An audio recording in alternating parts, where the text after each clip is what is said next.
Hello everyone, welcome to school education. আজ আবার নিয়ে চলে এসেছি আর একটা মক টেস্ট। এটা মক টেস্ট 2, অর্থাৎ এর আগে আর একটা মক টেস্ট দেওয়া হয়েছে, এটা সেকেন্ড মক টেস্ট। আর এখানে আলোচনা করা হয়েছে বেশ কিছু গুরুত্বপূর্ণ প্রশ্ন উত্তর, মোস্ট ইম্পর্ট্যান্ট কোশ্চেন অ্যান্সার, যেগুলো চাকরির পরীক্ষায় আসার ব্যাপক সম্ভাবনা থাকে। তো বুঝতেই পারছেন ভিডিওটা চাকরির পরীক্ষার জন্য কতটা প্রয়োজনীয় হতে চলেছে। তো দেখে নেওয়া যাক এখানে কোন কোন প্রশ্ন আলোচনা করা হয়েছে। প্রথমেই যে প্রশ্নটা রয়েছে সেটা হচ্ছে, নিম্নলিখিত কোনটি শূন্যে বিচরণ করতে পারে না, অর্থাৎ শূন্যে বিচরণ করতে পারে না। এখানে কি কি রয়েছে? চুম্বক, বিদ্যুৎ, শব্দ, আলো। ভালো করে ভেবে দেখুন, আলো তো শূন্যে বিচরণ না করলে পৃথিবীতে আসতোই না, কারণ মহাশূন্য থেকেই তো আলোটা আসছে, সুতরাং আলো শূন্যে বিচরণ করতে পারে।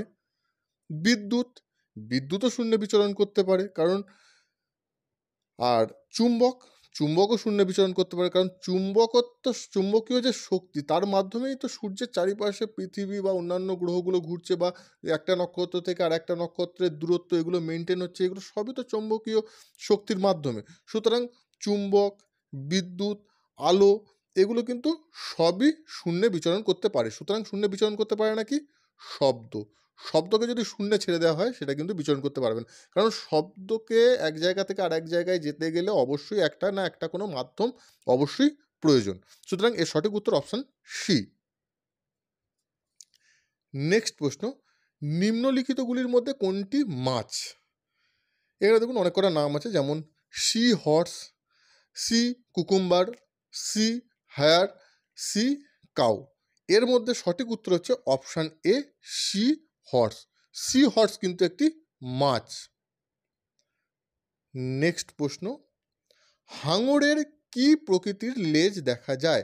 প্রথমে কিন্তু বেশ কয়েকটা জেনারেল সায়েন্সের প্রশ্ন আলোচনা করে নিচ্ছি, এরপর হিস্ট্রি থাকবে, জিওগ্রাফি থাকবে, জেনারেল নলেজ থেকে থাকবে, ইন্ডিয়ান পলিটি থেকে থাকবে, জেনারেল ইন্টেলিজেন্স থেকে থাকবে। সমস্ত রকম প্রশ্ন দেওয়া হচ্ছে, যেভাবে একটা চাকরির পরীক্ষার একটা পেপার যেভাবে সেট করা হয়, মোটামুটি সেরকমভাবেই চেষ্টা করা হচ্ছে যাতে আপনারা সমস্ত জায়গা কভার করতে পারেন। আর মক টেস্ট এমনই একটা জিনিস, যত বেশি প্র্যাকটিস করবেন আপনাদের তত ভালো হবে। পরীক্ষার সময় আপনারা তত সহজে কোশ্চেনের অ্যান্সার করতে পারবেন, এবং মক টেস্ট প্র্যাকটিস একটা খুব ভালো অভ্যাস চাকরির পরীক্ষার প্রিপারেশনের জন্য।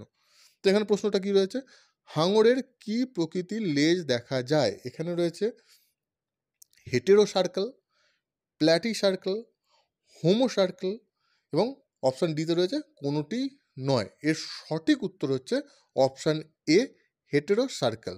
হাঙরের লেজ হেটেরো সার্কেল প্রকৃতির। নেক্সট প্রশ্ন, নিম্নের কোনটির রাসায়নিকভাবে সবথেকে বেশি সক্রিয়? রাসায়নিকভাবে বেশি সক্রিয় এগুলোর মধ্যে কোনটি? এখানে অপশান রয়েছে A lithium, B iodine, C chlorine, D fluorine. এর সঠিক উত্তর হচ্ছে অপশান ডি ফ্লোরিন।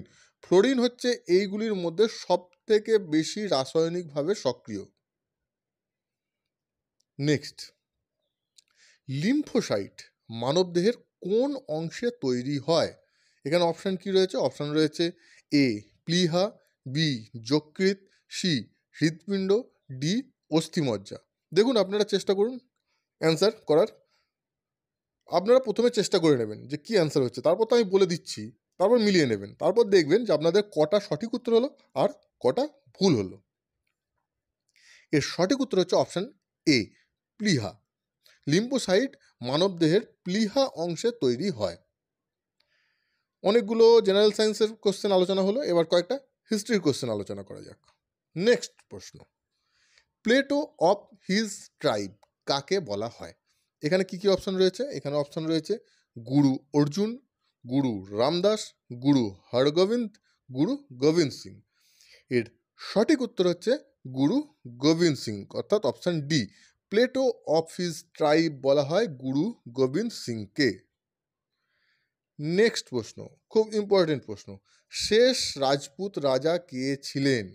আমি বলেছি যে কোনো বংশ হোক, যে কোনো বংশ বা সম্প্রদায়ের প্রথম কে ছিলেন, শ্রেষ্ঠ কে ছিলেন, শেষ কে ছিলেন, এগুলো কিন্তু অবশ্যই মনে রাখতে হবে। তেমনই এখানে প্রশ্ন রয়েছে, শেষ রাজপুত রাজা কে ছিলেন? এখানে অপশান কি কি রয়েছে? রানা প্রতাপ সিংহ, জয়চাঁদ রাঠোর, অম্ভি, উপরের কেউ নন। এর সঠিক উত্তর হচ্ছে অপশান বি জয়চাঁদ রাঠোর। জয়চাঁদ রাঠোর ছিলেন শেষ রাজপুত রাজা। নেক্সট, দক্ষিণ ভারতের ইতিহাসও কিন্তু আমাদের ইন্ডিয়ান হিস্ট্রির জন্য খুব ইম্পর্টেন্ট, কারণ দক্ষিণ ভারত একটা খুব ইম্পর্টেন্ট পার্ট ইন্ডিয়ার। তেমনই শুধুমাত্র উত্তর ভারতের মুঘল বা আগেকার মৌর্য গুপ্ত এগুলো শুধুমাত্র জানলে হবে না, দক্ষিণ ভারতের ইতিহাসও জানতে হবে, কারণ ইন্ডিয়ান এক্সামে, ইন্ডিয়ার যে কোনো কম্পিটিটিভ এক্সামে কিন্তু দক্ষিণ ভারতের রাজত্ব, রাজকাল বা রাজর যে বংশগুলো আছে সেগুলো থেকে কিন্তু প্রশ্ন আসতে পারে। তো এই প্রশ্নটা তেমনই যে পশ্চিম ভারতের চালুক্য বংশের পরে কোন রাজবংশ রাজত্ব করেছিল। এখানে কি কি রয়েছে? রাষ্ট্রকূট, চোল, পাণ্ড্য, পল্লব। এর সঠিক উত্তর হচ্ছে অপশান সি, পশ্চিম ভারতের চালুক্য বংশের পরে রাজত্ব করেছিল পাণ্ড্য রাজবংশ। নেক্সট প্রশ্ন, কে 11 শতকে ভক্তিবাদ প্রচারে বিশেষ ভূমিকা গ্রহণ করেছিলেন? 11 শতকে, সময়টা কিন্তু বলে দেওয়া হয়েছে। ভক্তিবাদ প্রচারে কিন্তু সবার ভূমিকা ছিল, শঙ্করাচার্যেরও ভূমিকা ছিল, মাধবাচার্যেরও ভূমিকা ছিল, রামানুজেরও ভূমিকা ছিল, শ্রী চৈতন্যদেবেরও ভূমিকা যথেষ্ট ছিল। সুতরাং 11 শতকে ভক্তিবাদ প্রচারে বিশেষ ভূমিকা গ্রহণ করেছিলেন অপশান সি রামানুজ, অর্থাৎ এখানে অপশান সি সঠিক উত্তর, কারণ এখানে সময়কালটা বলে দেওয়া হয়েছে, সুতরাং সময়কালটাও দেখতে হবে, নয়তো আপনারা কনফিউজ হয়ে যাবেন। নেক্সট প্রশ্ন, শ্রেণিক উপাধিতে কে পরিচিত ছিলেন? অনেক সময় অনেক রাজারা বিভিন্ন রকম উপাধি ধারণ করতেন, সেগুলোও কিন্তু মনে রাখতে হবে যে কোন রাজার কি উপাধি ছিল। ঠিক তেমনই এই প্রশ্নটা, শ্রেণিক উপাধিতে কে পরিচিত ছিলেন? এখানে অপশান কি রয়েছে? বিন্দুসার, বিম্বিসার, অশোক, সমুদ্রগুপ্ত। এর সঠিক উত্তর হচ্ছে অপশান বি বিম্বিসার। শ্রেণিক উপাধিতে পরিচিত ছিলেন বিম্বিসার।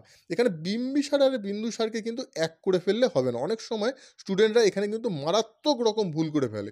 বিন্দুসার আর বিম্বিসার, অনেক সময় প্রশ্ন আসে অশোকের বাবার নাম কি, অনেকে বিম্বিসার করে আসে, কিন্তু সেটা সঠিক উত্তর নয়, বিন্দুসার।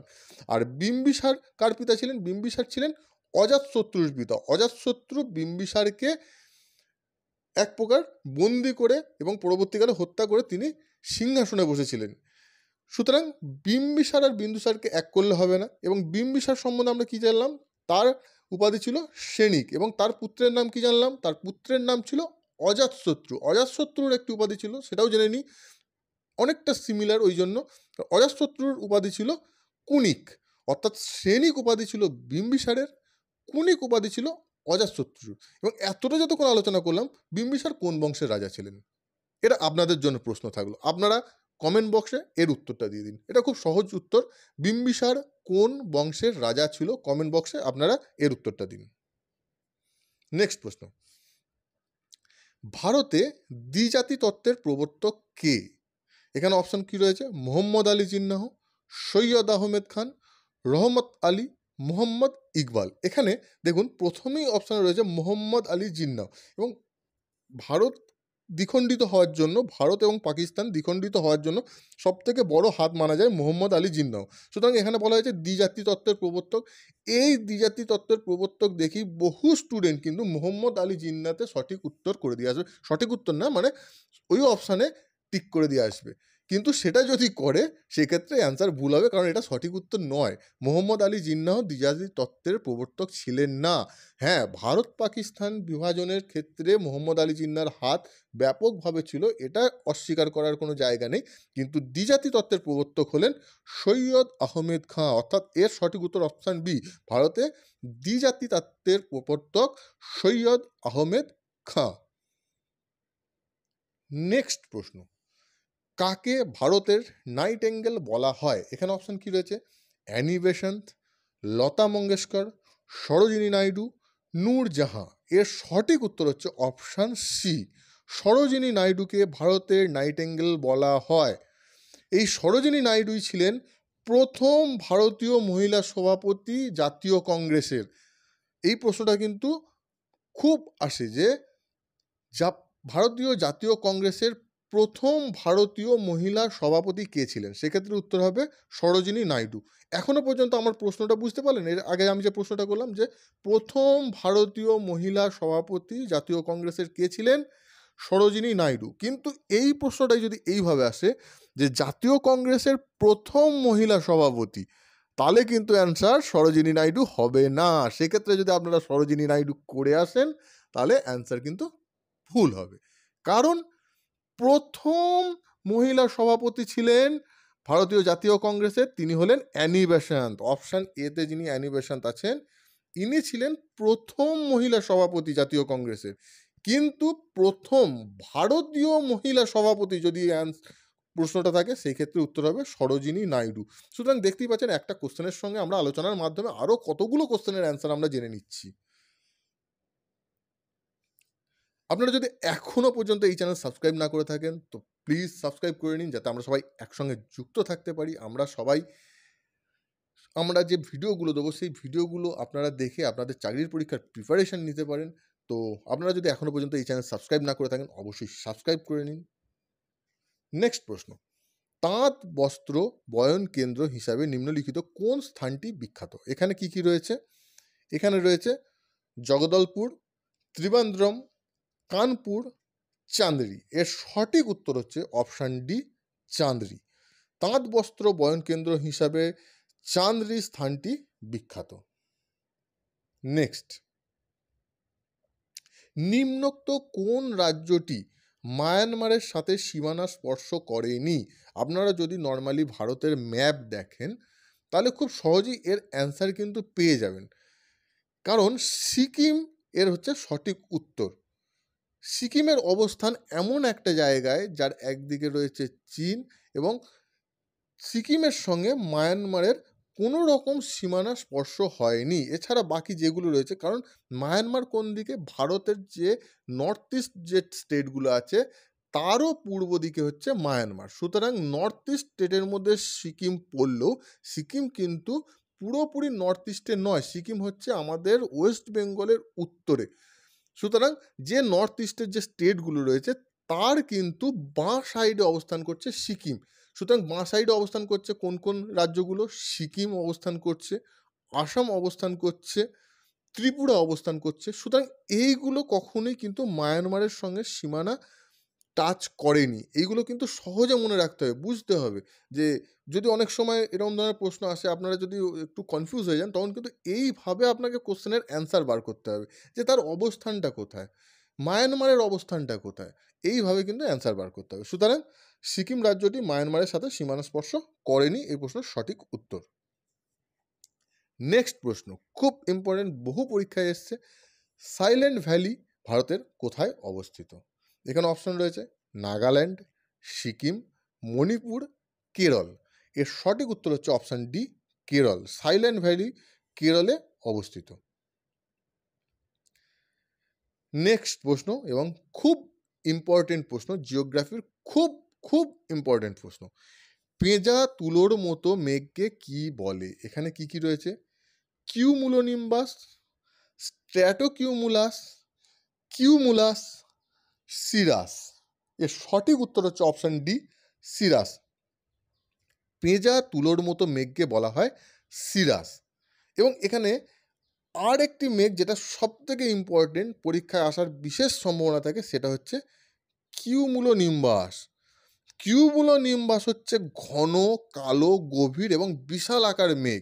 এই মেঘেই সাধারণত সব থেকে বেশি বজ্রপাত হয় এবং প্রবল বৃষ্টিপাত হয়। সুতরাং কিউমুলোনিম্বাসের প্রকৃতি আপনারা জেনে গেলেন, সিরাসের প্রকৃতি আপনারা জেনে গেলেন। এই দুটো কিন্তু চাকরির পরীক্ষার জন্য খুব ইম্পর্টেন্ট, এবং বাকি যত ধরনের মেঘ আছে সেগুলো সম্বন্ধেও আপনারা জেনে নিতে পারেন, কারণ সেগুলো থেকেও কিন্তু প্রশ্ন আসতে পারে। কিন্তু এই দুটো কিন্তু সব থেকে ইম্পর্টেন্ট, কিউমুলোনিম্বাস এবং সিরাস।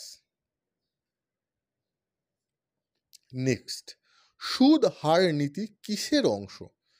এখানে অপশন রয়েছে শিল্পনীতি, আর্থিক নীতি, ফিসক্যাল নীতি, উপরের কোনোটিই নয়। আমরা এতক্ষণ দেখলাম যে আমরা জিওগ্রাফি সম্বন্ধে আলোচনা করলাম, হিস্ট্রি থেকে কিছু আলোচনা করলাম, জেনারেল সায়েন্স থেকে কিছু আলোচনা করলাম। সুতরাং ইকোনমি পলিটি থেকেও কিছু আলোচনা করা দরকার, কারণ এখান থেকেও কিন্তু প্রশ্ন আসার সম্ভাবনা থাকে। সুতরাং এইটা হচ্ছে ইকোনমির প্রশ্ন, যে সুদ হার নীতি কিসের অংশ? এর সঠিক উত্তর হচ্ছে অপশান বি, আর্থিক নীতি। সুদ হার নীতি হচ্ছে আর্থিক নীতির অংশ। এটা যদি আপনারা মোটামুটি একটু যদি ভাবেন তাহলেই বুঝতে পারবেন কেন আর্থিক নীতি, কারণ সুদহার নীতির কথা বলা হয়েছে, সুতরাং এটা আর্থিক নীতিরই অংশ। নেক্সট প্রশ্ন পলিটি থেকে, ইন্ডিয়ান পলিটি থেকে, নিবর্তনমূলক আটক আইনে সরকার কোন অপরাধীকে সাধারণভাবে কত দিনের জন্য আটক রাখতে পারে? এখানে অপশান কি রয়েছে? 7 দিন, 14 দিন, 1 মাস, 3 মাস। এর সঠিক উত্তর হচ্ছে 3 মাস। নিবর্তনমূলক আটক আইনে সরকার কোনো অপরাধীকে সাধারণভাবে 3 মাসের জন্য আটক রাখতে পারে। নেক্সট প্রশ্ন, নিম্নের কোনটি ভারতীয় সংবিধানের একক বৈশিষ্ট্য নয়? এখানে কিন্তু একক বৈশিষ্ট্যের কথা বলা হয়নি, একক বৈশিষ্ট্য নয়। প্রশ্ন কিন্তু ভালোভাবে দেখতে হবে, কারণ আপনারা তাহলে কনফিউজ হয়ে যাবেন যদি একক বৈশিষ্ট্য দেখে নয় কথাটা ঠিকমতোভাবে না পড়েন তাড়াহুড়োর মধ্যে, যে ভারতীয় সংবিধানের একক বৈশিষ্ট্য দেখি কি এখানে অপশান কি আছে? ক্ষমতার বিভাজন, স্বাধীন বিচার বিভাগ, সর্বভারতীয় সেবা, উপরের সবকটি। মানে এরকমভাবে পড়লে আপনারা কনফিউজ হয়ে যাবেন। আপনাদের ভালোভাবে পড়তে হবে যে অ্যান্সারটা নেগেটিভলি দিতে বলেছে না পজিটিভলি দিতে বলেছে। এখানে নিম্নের কোনটি ভারতীয় সংবিধানের একক বৈশিষ্ট্য নয় বলা হয়েছে? তাহলে এখানে অপশান কি কি রয়েছে? ক্ষমতার বিভাজন, স্বাধীন বিচার বিভাগ, সর্বভারতীয় সেবা, উপরের সবকটি। এর সঠিক উত্তর হচ্ছে ক্ষমতার বিভাজন। ক্ষমতার বিভাজন ভারতীয় সংবিধানের একক বৈশিষ্ট্য নয়। এছাড়া স্বাধীন বিচার বিভাগ ভারতীয় সংবিধানের একক বৈশিষ্ট্য, সর্বভারতীয় সেবা এটাও ভারতীয় সংবিধানের একক বৈশিষ্ট্য। এছাড়াও যেগুলো আছে, আরও আছে, অনেক আছে, কয়েকটা আমি ইম্পর্টেন্টগুলো বলে দিই। যেমন হচ্ছে একক নাগরিকত্ব, একক সংবিধান, তারপর হচ্ছে সমন্বিত নির্বাচন ব্যবস্থা, শক্তিশালী কেন্দ্র। এইগুলো কিন্তু ভারতীয় সংবিধানের একক বৈশিষ্ট্য। সুতরাং বুঝতেই পারছেন একক বৈশিষ্ট্য নয়, ক্ষমতার বিভাজন। নেক্সট প্রশ্ন, ভারতের কোন রাজ্যে সর্বপ্রথম রাষ্ট্রপতি শাসন জারি হয়েছিল? এবং যে রাজ্যটিতে রাষ্ট্রপতি শাসন জারি হয়েছিল সেই রাজ্যটিতে প্রথম সময় ঘন ঘন রাষ্ট্রপতি শাসন জারি হয়েছিল বেশ কিছু রাজনৈতিক অস্থিরতার কারণে, এবং এখনো পর্যন্ত যদি হিসাব করে দেখা যায় যে সব থেকে বেশি রাষ্ট্রপতি শাসন জারি হয়েছে সেই রাজ্যটিতেই। এখানে অপশান কি কি রয়েছে? বাংলা, বিহার, পাঞ্জাব, অন্ধ্রপ্রদেশ। এর সঠিক উত্তর হচ্ছে অপশান সি, পাঞ্জাব। পাঞ্জাব রাজ্যে ভারতের সর্বপ্রথম রাষ্ট্রপতি শাসন জারি হয়েছিল, এবং সব থেকে বেশিবার রাষ্ট্রপতি শাসন জারি হয়েছে পাঞ্জাবে রাজনৈতিক অস্থিরতার কারণে। নেক্সট প্রশ্ন, তাঞ্জাবুর শহরটি কোন রাজ্যে অবস্থিত? অনেক সময় অনেক শহরের নাম দিয়ে দেয় যে শহরগুলি সেই রাজ্যের জন্য ইম্পর্টেন্ট, তো সেইখান থেকে দিয়ে দেয় যে এই শহরটি কোন রাজ্যে অবস্থিত। সুতরাং কোন শহর কোন রাজ্যে অবস্থিত এটাও কিন্তু আমাদের মাথায় রাখতে হবে। তাঞ্জাবুর শহরটি কোন রাজ্যে অবস্থিত? এখানে অপশান কি কি রয়েছে? তামিলনাড়ু, তেলেঙ্গানা, অন্ধ্রপ্রদেশ, কর্ণাটক। এর সঠিক উত্তর হচ্ছে অপশান এ, তামিলনাড়ু। তাঞ্জাবুর শহরটি তামিলনাড়ু রাজ্যে অবস্থিত। নেক্সট প্রশ্ন, কালকুট কার ছদ্মনাম? আমি এর আগের ভিডিওতেও আলোচনা করেছি, এই ভিডিওতেও আবার বলছি। অনেক লেখক আছেন এমন যারা তাদের নিজের নামে লিখতেন না বা ছদ্মনামে অনেক সময় লিখেতেন। যেমন ছদ্মনাম আমরা রবীন্দ্রনাথ ঠাকুরের পাই, শরৎচন্দ্র চট্টোপাধ্যায়ের পাই, তেমনভাবেই কালকুট কার ছদ্মনাম ছিল? এখানে 4 জন লেখকের নাম রয়েছে: শরৎচন্দ্র চট্টোপাধ্যায়, নারায়ণ গঙ্গোপাধ্যায়, রাজশেখর বসু, সমরেশ বসু।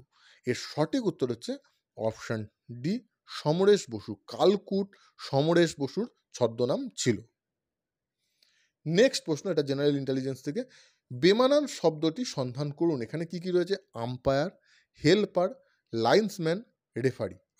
আপনারা একটু ভেবে নিন, বলুন এর সঠিক উত্তর কী হবে? দেখুন, আম্পায়ার কিন্তু যে কোনো ম্যাচে আম্পায়ার থাকে, তিনি কিন্তু ম্যাচ পরিচালনা করেন। লাইন্সম্যান, তিনিও কিন্তু ম্যাচ পরিচালনা করেন। রেফারি, তিনিও কিন্তু ম্যাচ পরিচালনা করেন। যেমন ফুটবলে রেফারি, ক্রিকেটে আম্পায়ার।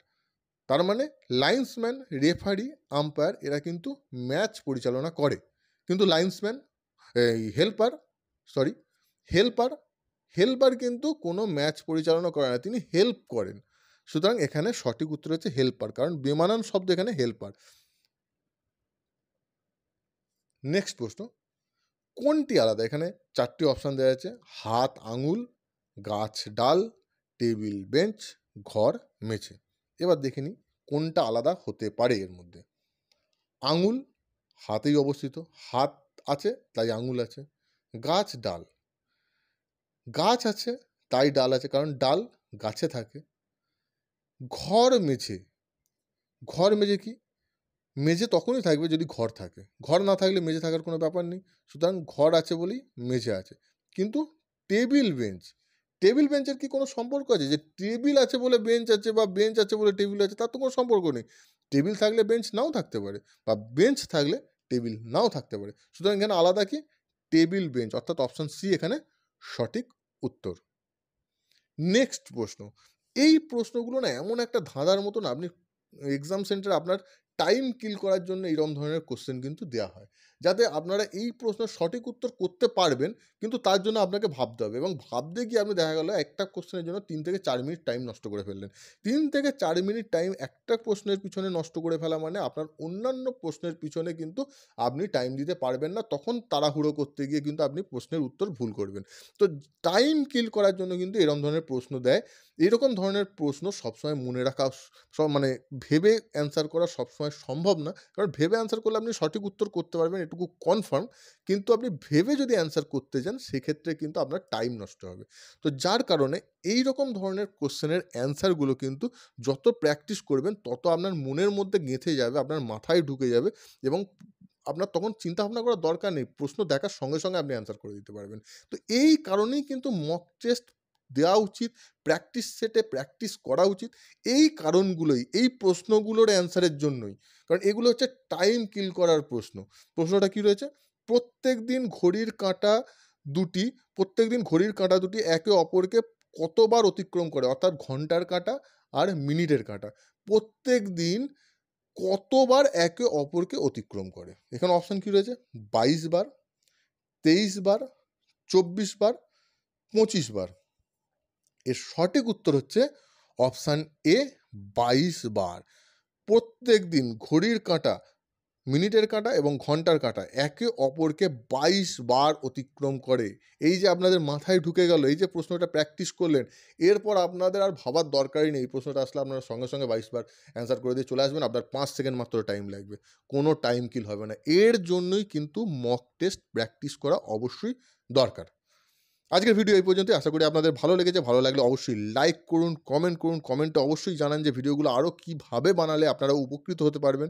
অবশ্যই কমেন্ট করুন। আর যারা এখনও পর্যন্ত এই চ্যানেল সাবস্ক্রাইব করেনি, তারা প্লিজ সাবস্ক্রাইব করে নিন, যাতে আমরা সবাই একসঙ্গে যুক্ত থাকতে পারি।